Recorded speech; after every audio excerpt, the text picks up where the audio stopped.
Berikut hasil analisis saya yang dikumpulkan dari beberapa sumber dan referensi data terpercaya.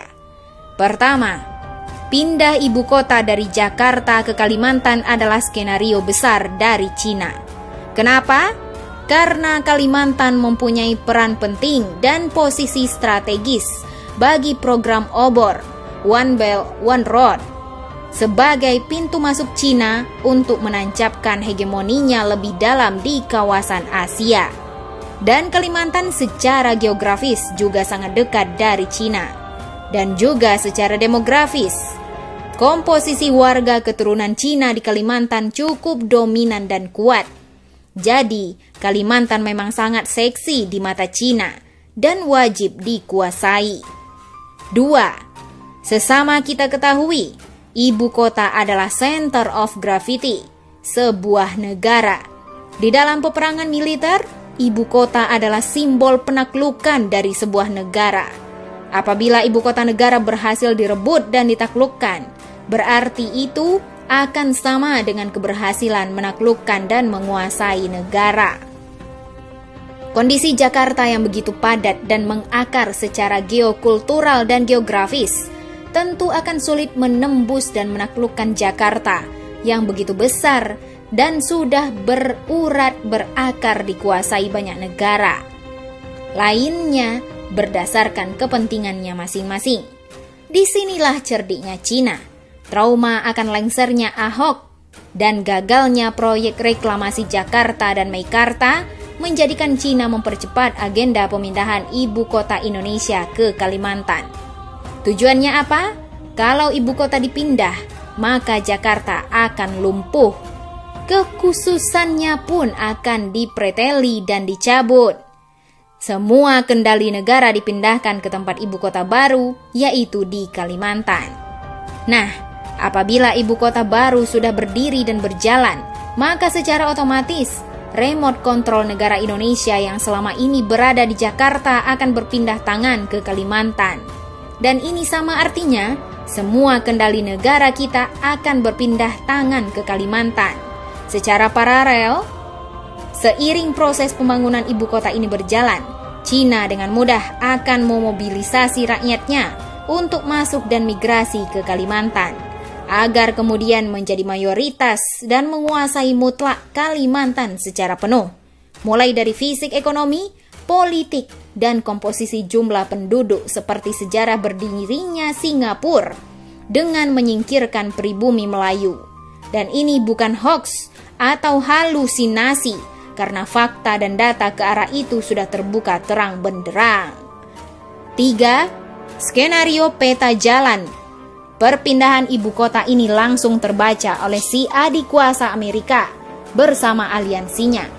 Kalau Kalimantan menjadi pintu masuk program obor Cina, maka Papua adalah pintu masuk program TPP, Trans-Pacific Partnership, Amerika dan aliansinya untuk membendung hegemoni Cina di Asia Pasifik. Papua sejak masa Perang Dunia Pertama dan Kedua pun sudah memiliki arti penting bagi Amerika. Bahkan juga secara kebijakan pertahanan, Amerika sudah menjalankan konsep US Indo-PACOM, yaitu membentuk border aliansi segitiga India, Australia, Jepang untuk menghadapi Cina. 4. Jadi, perpindahan ibu kota ke Kalimantan ini sangat berdampak besar bagi masa depan Indonesia di antara jepitan dua kekuatan besar, raksasa dunia. Perpindahan ibu kota ke Kalimantan adalah simbol kemenangan Cina atas Amerika dalam merebut dan menguasai Indonesia. Kalau ibu kota pindah ke Kalimantan, yang notabene semua fasilitas, konsep, desain, biaya berasal dari Cina, maka Amerika bersama sekutunya akan gigit jari. Indonesia lepas dari kontrol dan hegemoni Amerika. Wajah Indonesia akan berganti menjadi Indo-Cina. Indonesia yang selama ini American boy hanya tinggal sejarah dan cerita lama. So pasti dampak perpindahan ibu kota ke Kalimantan, semua yang terkait penguasaan atas tanah, bumi, air, birokrasi, sumber daya alam, Aparatur semua bergeser, serta juga pindah berada di bawah kendali ibu kota baru, made in China. 5. Melihat skenario ini, Amerika langsung memainkan skenario tandingan rusuh Papua untuk memecah konsentrasi, menjegal rencana perpindahan ibu kota ke Kalimantan, atau juga akan memutilasi Papua dari Indonesia dengan ancaman Papua merdeka dan menjadi milik Amerika sebagai basis dan pintu masuk hegemoninya di kawasan Asia Pasifik. Karena pasti Amerika tidak akan rela ladang suburnya selama ini akan diambil alih Cina karena sumber kekayaan alam Papua yang melimpah serta letak geografis Papua yang tepat berada di tengah kawasan yang menghubungkan Amerika dengan Asia Pasifik Australia. 6. Pihak istana tentu sangat paham dan hati-hati dalam menghadapi manuver propaganda rusuh Papua yang begitu masif dan terencana ini. Makanya jangan heran, aparat khususnya Polri serta istana seperti gagap menghadapi situasi ini. Bayangkan, hanya dalam hitungan menit dan jam, rusuh anarkisme Papua begitu cepat meluas, masif, bahkan sampai ke depan istana, dan Mabes TNI mengibarkan bendera bintang kejora menuntut mereka secara terbuka. Padahal, kalau kita lihat antara perbandingan kekuatan TNI Polri dengan perusuh Papua bukanlah apa-apanya. Namun, yang terjadi sebaliknya, korban nyawa dan pembakaran pun sudah merebak terjadi di Papua, Sorong, Manokwari, Fakfak, Wamena, Jayapura, semua membara serentak bergerak menuntut merdeka. Anehnya lagi, sudah jelas rusuh ini begitu radikal, anarkis dan tuntutannya merdeka. Menko Polhukam Wiranto yang dulu juga menjabat Panglima ABRI ketika rusuh Mei 1998 meminta aparat persuasif tanpa senjata. Apa yang terjadi kemudian? Aparat tak bersenjata menghadapi perusuh pakai senjata, ya habis dibantai dengan parang, panah, dan tombak. Jadi aneh juga kalau penanganan rusuh Papua rezim saat ini bagai putri malu alias macan jadi kucing. Sangat berbeda ketika menghadapi aksi 212 dan rusuh 21 hingga 23 Mei pada Pilpres yang lalu. Negara kelihatan begitu ganas, perkasa, malah semena-mena terhadap umat Islam yang datang membawa sajadah dan kopiah. Ketimpangan dan perbedaan ini terjadi karena negara pasti sudah tahu siapa aktor dan pemain di belakang rusuh Papua. Artinya, rusuh Papua tidak lebih bentuk perlawanan Amerika melalui proksi dan aliansinya di Papua terhadap manuver Cina yang mau pindahkan ibu kota ke Kalimantan.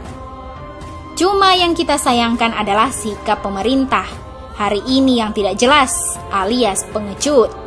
Seharusnya Indonesia pandai memainkan prinsip politik luar negeri negara kita, yaitu bebas dan aktif, sehingga tidak perlu terkungkung di bawah ketiak satu negara secara total.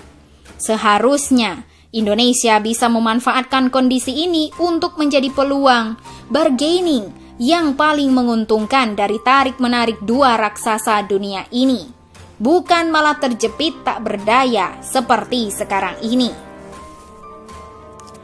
Untuk itu, kembali pada kesimpulan, inilah saatnya bangsa Indonesia menyiapkan skenario ketiga untuk membebaskan Indonesia dari jepitan dua raksasa dunia ini.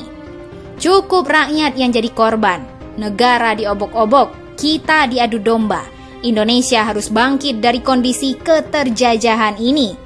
Mari rakyat Indonesia bersatu padu untuk mendesak pemerintah agar berani bertindak tegas, menumpas separatisme Papua dengan tuntas. Karena kalau tidak, rusuh Papua bisa menjadi pemicu utama dari disintegrasi bangsa.